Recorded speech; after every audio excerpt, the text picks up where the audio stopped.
Welcome to the League of Legends Champions Spotlight, featuring Corki, the Daring Bombardier. Corki is a ranged DPS champion, specializing in mobility and range, while dealing both physical and magic damage. Corki's passive is Hextech Shrapnel Shells. All of Corki's basic attacks deal bonus true damage. This damage scales with critical strikes and with Sheen, Trinity Force, and Lichbane, but not with items like Madrid's Blood Razor and Malady. Phosphorus Bomb reveals and damages enemies in the target area. Note that while Phosphorus Bomb will show enemies hiding in brush or behind a wall, it will not reveal wards or invisible champions. Valkyrie sends Corki to target location, leaving behind a wake of fire that damages enemies standing inside it. Gatling Gun repeatedly damages enemies in a cone in front of Corki. Struck enemies continuously lose armor while getting hit by Gatling Gun. Missile Barrage sends out a skill shot nuke that explodes on the first enemy it hits, damaging all nearby enemies. Every fourth missile sent out is a big one that deals more damage in a larger area. While Missile Barrage is on a very short cooldown, it is also limited by an ammo system. Ammo for this ability recharges slower than the basic cooldown. I get up on health compared to Misfortune, so I try to play aggressively. Once Karma blows the cooldown on Soul Shield, I poke with Phosphorus Bomb and basic attacks.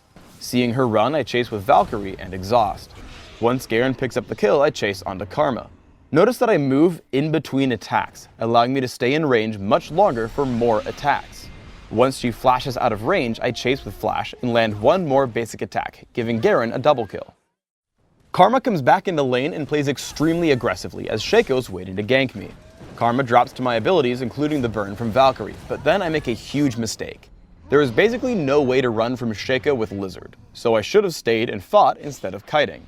Without taking extra damage from backstab and landing one or two more attacks, I might have had a chance. Corki is exceptionally good at aggressive fights and attacking from a great distance. Here Misfortune crosses the midpoint of the lane, so immediately I dive in, activating Gatling Gun as I cast Valkyrie. As we fight, I'm confident I'll win the battle, so I only use Exhaust when I think she might start to run. She burns Flash, but thanks to the slow, Garen catches up and we get the kill. I get into a teamfight in mid, immediately pushing for Shaco, who has the Lizard buff. As he runs, I chase him with Valkyrie and lock him up with Exhaust, flashing out immediately after he goes down. With my new buff, I switch to Cho'Gath. I turn to evade Feral Scream and dodge away from Rupture. I continue to kite him with the Lizard buff until he runs away. I chase him down and get into position to land two more shots from Missile Barrage. Then my team chases him and cleans up the kill in our jungle.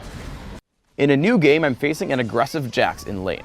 Corki has great sustained damage early game, so after he jumps in, I fire back, getting him extremely low. About 40 seconds later, I see him still lurking around, so I Valkyrie into range, flash after him as he runs, and take him down with Phosphorus Bomb. As Katarina chases me, I exhaust her and run until she finally turns around. My team's Katarina comes in from mid, so I go to set up the gank. I wade into the brush, fighting Jax and the enemy Katarina. I get ready to Valkyrie out the second she Shunpo's in. Sure enough, they come to fight me, and I bait them into a perfect position. As they run, I start to chase with Missile Barrage and Flash.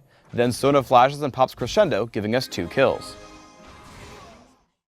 With an early Sheen, I push into Katarina. Early damage output from my abilities is high, so I chase with Valkyrie.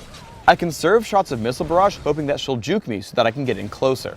I notice she isn't dodging my shots, so I keep shooting, taking her down just as she reaches the minion wave.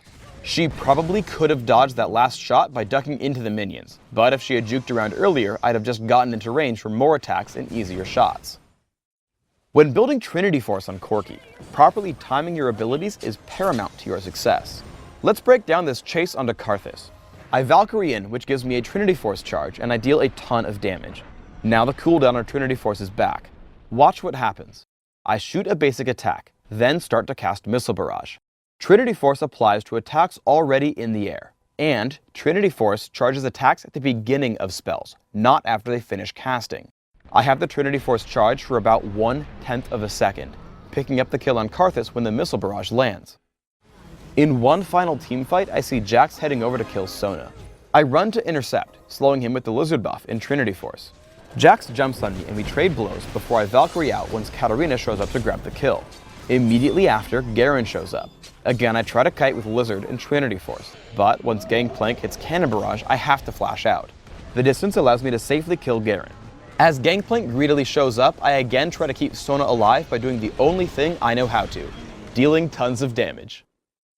For runes, I take armor penetration marks, flat armor seals, flat magic resist glyphs, and flat damage quintessences.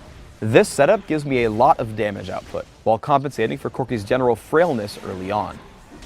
My masteries are 2109, making sure I take magic penetration in offense, and 1 point in neutral buff duration in utility. I take exhaust and flash, mastering the former in the offense tree. I max Gatling gun by level 9, taking 1 point in Valkyrie at level 2 and maxing it last. While I max phosphorus bomb after Gatling gun, I take my first skill point in it. For items, I open with a Doran's Blade. Feel free to buy more if your early game isn't going well. After, I take Berserker's Greaves and Trinity Force. Yes, Trinity Force. I continue to build Corki for pure damage with a fast Bloodthirster, and then depending on my needs, Infinity Edge, Phantom Dancer, and Last Whisper. Thanks for tuning in to the Corki Champion Spotlight. Please subscribe to the Riot Games YouTube channel up top and leave us your thoughts in the comments below.